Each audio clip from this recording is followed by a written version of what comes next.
Okey, hari ni kita nak masak aiskrim goreng. Mula-mula minyak. Lepas tu aiskrim goreng. Kita masak kejap lagi Tunggu tau. Ni dia. 4, 5, 6, 7, 8, 9, 10.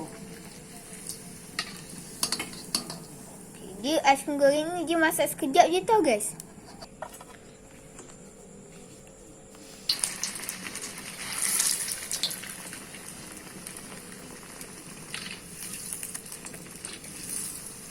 Dia hanya 10 saat je dalam tu.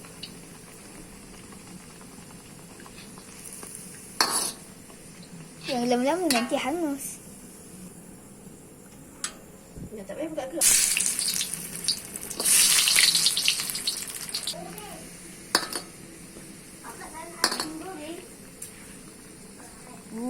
Sedap ke tak ya? Nanti kita rasa.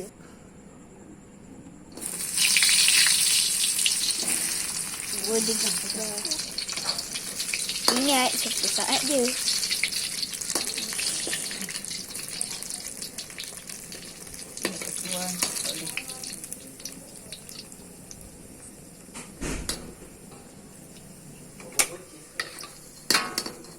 Memang dah pecah. Okey, nanti kita rasa Jom kita rasa.